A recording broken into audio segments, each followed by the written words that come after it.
Você trabalhou, construiu, investiu. Mas e se eu te dissesse que hoje, com todo esse patrimônio, você pode perder 40% dele com um único erro? Ou pior, deixar sua família em conflito, exposta, sem acesso ao dinheiro e pressa no inventário que pode durar por anos. Você está pronto para isso? Porque se você ainda não tem uma holding familiar internacional, você está deixando seu patrimônio nas mãos do acaso e o pior, do Estado brasileiro. Mas a notícia boa é que hoje aqui nós vamos abordar o que é uma holding familiar internacional e por que não tem nada a ver com uma empresa operando. Por que brasileiros ricos estão tirando o patrimônio do nome pessoal e transferindo para estruturas societárias offshore. Os principais benefícios reais de uma holding internacional, com foco em quê?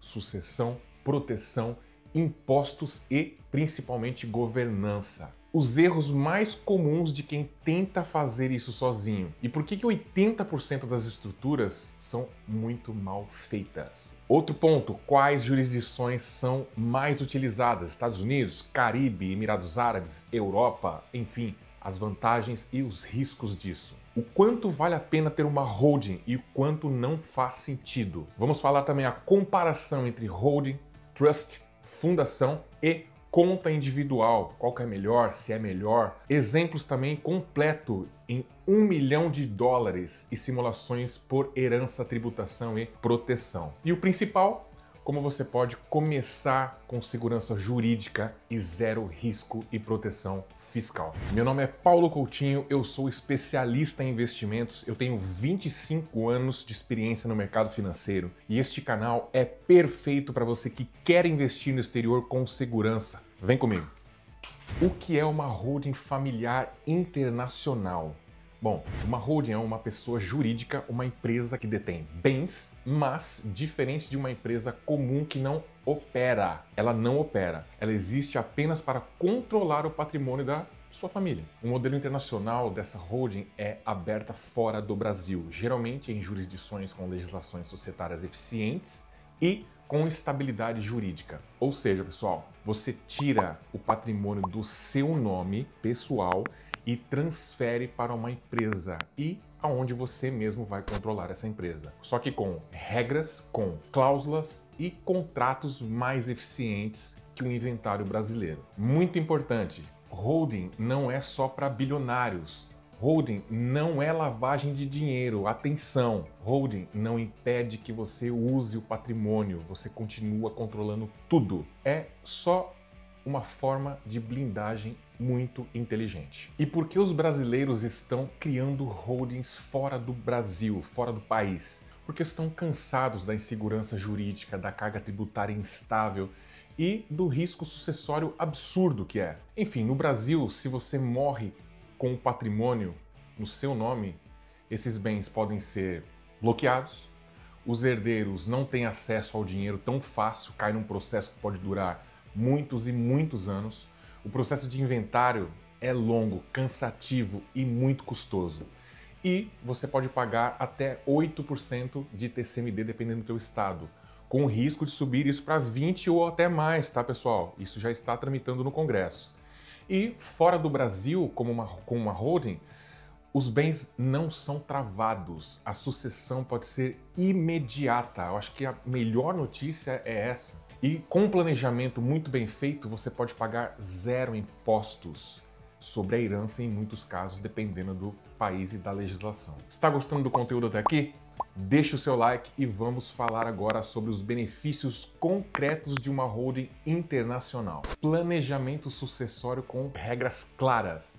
Você decide quem recebe, quanto recebe, com que condições recebe, se pode vender ou não pode vender, se os herdeiros podem utilizar o imóvel ou não. É incrível. Tudo isso sem depender de cartório, juiz e o advogado brasileiro que acaba sendo um outro herdeiro, né? Bom, tem mais proteção patrimonial e se você sofre um processo de divórcio, por exemplo, ou tem algum problema empresarial, o patrimônio da holding não é seu, é da empresa. São coisas distintas. Você pode colocar cláusulas que proíbem, por exemplo, os herdeiros de vender bens impedem os cônjuges de acessar os ativos e por aí vai. É uma grande eficiência tributária.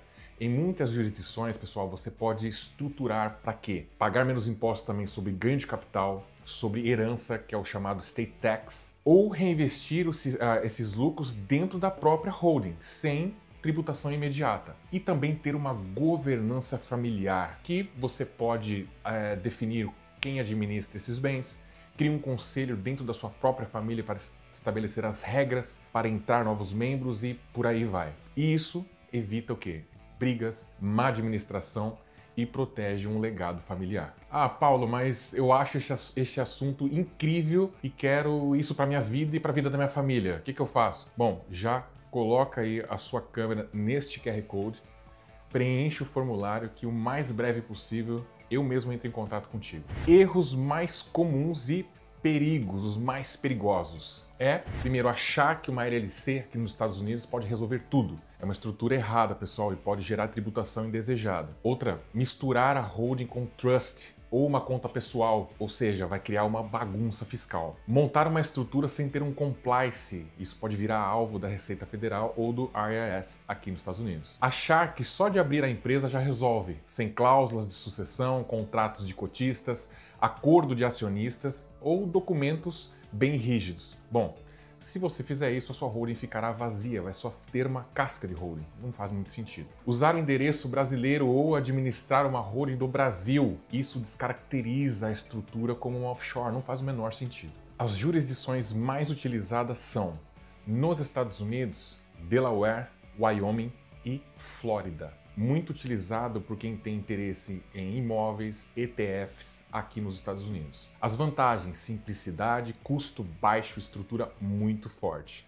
Mas cuidado com o estate tax, que se não houver planejamento, como uma trust, por exemplo, e uma estrutura combinada, pode dar problema. Caribe, BVI, Bahamas e Cayman. Quais são as vantagens? Sigilo, simplicidade, custo muito, mas muito acessível. Excelente para holdings patrimoniais passivas, poucas burocracias, mas precisa declarar corretamente no Brasil para também não ter problema. Emirados Árabes, um bom exemplo seria Dubai, está muito famoso agora para os brasileiros. O ambiente é bem estável, isento de imposto sobre herança e uma estrutura sofisticada. Olha que legal. Ideal para ter patrimônio global com foco em privacidade e governança. Europa, Portugal, Suíça, sempre foi um grande local para colocar o dinheiro, e Liechtenstein, estrutura com funções privadas e trust. Boa para a família com membros morando na Europa ou com interesses mais multilaterais. Bom, antes de te dizer quanto vale a pena e o quanto não vale a pena, já se inscreve nesse canal para não perder nada sobre o mercado financeiro internacional. Vale a pena quando você tem mais de 300 a 500 mil dólares em ativos no exterior, tem herdeiros diretos e que deseja ter proteção e sucessão, quer evitar impostos altos ou embargos no falecimento, e se você deseja também organizar os ativos em uma só entidade com controle muito claro. Quando não vale a pena? Se você não tem patrimônio ainda, então não faz o menor sentido, vai te gerar custos, né? Vai ser ruim para o seu patrimônio. Se quer evitar custos iniciais e não tem objetivos de longo prazo, e se você não tem a capacidade de manter uma estrutura formalizada, requer custos e se não tiver esses recursos, pode ser muito custoso e levar uma pequena parte do seu patrimônio. Antes de continuar, nós precisamos esclarecer o que é um trust. Muita gente confunde trust com holding, ou até acha que o trust é uma empresa, mas trust não é uma empresa. Ele, na verdade, pessoal, um trust é um contrato jurídico feito geralmente no exterior que define o que deve acontecer com o seu patrimônio em vida ou depois da sua morte. É como se fosse um testamento super poderoso com regras internacionais, executado sem passar por inventário ou altíssimo nível de segurança jurídica. Mas eu vou te explicar para você entender um pouco melhor. Imagine que você entrega os seus bens para um cofre. E aí você diz: bom, cofre, esse dinheiro só poderá ser acessado pelos meus filhos quando eles completarem 30 anos. Ou seja, você definiu alguns pré-requisitos. Ou esse imóvel que está aí, que eu estou dando para você cuidar, Ele deve gerar renda para minha esposa enquanto ela viver. Depois disso, vai para os netos. Esse cofre, pessoal, chama-se trust. E quem guarda a chave desse cofre é o trustee. Ou seja, é uma figura imparcial, pessoa ou instituição, que tem o dever legal de cumprir exatamente o que você determinou em contrato. Principais personagens de um trust. Vou colocar o papel dessas pessoas, instituições, seja quem nós vamos definir aqui e traçar as características, e a função de cada um deles. Então, primeiro, settler. Qual que é a função e quem é esse cara? É quem cria o trust. Geralmente é você. Trustee. Quem administra o patrimônio de uma forma neutra e profissional. Os beneficiários é quem vai receber os bens ou rendimentos. Filhos, cônjuges, netos ou qualquer outra pessoa que você queira definir. E o protector é opcional, né? São pessoas que fiscalizam o trustee e podem fazer ajustes no contrato. Benefícios de um trust. Sucessão imediata, sem cartório, sem juiz, sem essas burocracias que só atrapalham. Blindagem jurídica, ideal para evitar litígios entre os herdeiros ou proteger patrimônio de um divórcio, a gente não sabe. Confidencialidade, na maioria dos países, o conteúdo do trust não se torna público. Controle total, ou seja, você define as regras específicas para cada herdeiro, a idade mínima para acessar os recursos, enfim. As cláusulas de proteção. Uso apenas somente para educação. Você coloca as regras de acordo com aquilo que você queira, de acordo com aquilo que você deseja. E trava a venda de imóveis por determinado tempo, se for o teu caso. Definido o que é um trust, agora vamos para a diferença entre trust e holding. Então, a característica, qual que é a natureza de um trust? O contrato é jurídico. Lembra, não é uma empresa. O da holding é sim uma empresa, é uma pessoa jurídica. A finalidade do trust é uma sucessão e proteção jurídica, da holding é controle e organização patrimonial. O controle no trust é delegado um trustee, com cláusulas definidas por vocês. E na holding, total, é feito isso pelo sócio majoritário. Tributação. No trust pode ser isento em algumas jurisdições. Aí precisa avaliar qual faz mais sentido para você, para a tua família, o que você deseja também. Na holding pode variar conforme a estrutura. Os herdeiros no trust, os beneficiários indicados no contrato, quem você quiser, como eu disse anteriormente. E a holding são os sócios acionistas da empresa. Muita atenção, trust não serve para tudo. Mas, se o seu objetivo é apenas organizar os bens para pagar menos impostos, talvez uma holding seja mais eficiente. Mas se o seu foco é garantir que o seu filho incapaz ou não gaste tudo quando você vir a falecer e proteger os herdeiros de má influência ou evitar que uma nova regra leve parte do seu patrimônio num divórcio, o trust é uma ferramenta muito poderosa. Para mim, eu acho que é a mais poderosa que existe. E os milionários, bilionários do mundo inteiro estão usando e fazendo exatamente isso. Agora eu fiz uma comparação para vocês, pessoal, de holding, trust, fundação e conta pessoal, tá? Na holding, você tem uma alta eficiência, o controle em vida, a tributação é baixa e a blindagem jurídica é média. O custo é um pouco mais baixo. No trust, a sucessão é altíssima, o controle em vida é variável, a tributação é baixa ou às vezes nem tem, dependendo do país que você escolhe. A blindagem jurídica é muito alta e o custo às vezes pode ser um pouco mais elevado, mas vale muito a pena. A fundação, a sucessão é muito eficiente, o controle em vida é limitado, a tributação pode variar, tem locais que vão sim tributar, e outros às vezes não serão isentos, como as outras modalidades. A blindagem jurídica é alta e o custo também pode ser alto. Uma conta pessoal, a sucessão é eficiente? Não, é completamente nula, vai cair em inventário. O controle em vida é total, a conta é particular. A tributação, infelizmente, é alta no Brasil, né? Se a gente for para outra jurisdição, tem empresas que podem te beneficiar, como se fosse uma holding. A blindagem jurídica é nula e o custo, claro, é baixo. Eu simulei 2 cenários para vocês, mas antes de te mostrar esses 2 cenários, um mal estruturado e um bem estruturado, já deixa nos comentários qual é o próximo vídeo que você gostaria que eu fizesse para vocês. Agora, um exemplo prático, né, de $1 milhão mal estruturado e bem estruturado. Cenário A, ter tudo no seu nome pessoal, ou seja, ETFs, imóveis, contas bancárias nos Estados Unidos, entre outros ativos. Se você falece, existe o bloqueio dos bens, o inventário nos Estados Unidos de 9 a 18 meses, vai ter incidência de estate tax até 40%, mais honorários advocatícios, mais burocracias, os herdeiros podem demorar a ter acesso ao dinheiro.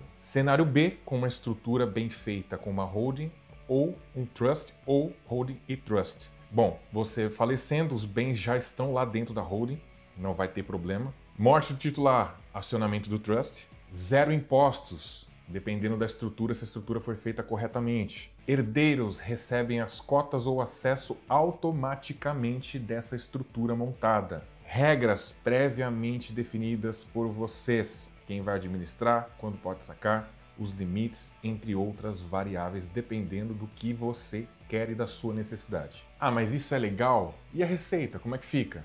Sim, a legislação brasileira permite e reconhece a existência de empresas no exterior. O que é ilegal é a omissão disso, ou seja, você ter essa estrutura e não ser declarada. Com uma estrutura bem feita, pessoal, você está 100% em conformidade com a Receita Federal do Brasil e o IRS nos Estados Unidos e também em outras jurisdições. Os ricos fazem isso não é porque é ilegal, mas porque é inteligente e completamente legal. A diferença está em saber manter e fazer da forma correta. E como começar a fazer isso com segurança? Bom, faça um diagnóstico do seu patrimônio no exterior, mapeie os seus objetivos, sucessão, proteção, tributação, tudo junto, tá? Escolha a jurisdição adequada. Como é que eu vou escolher isso? Eu vou te explicar. Monte a estrutura com uma equipe especializada em direito internacional, em sucessão, em tributação, em contabilidade internacional e declare corretamente no Brasil ativos, rendimentos, participações e etc.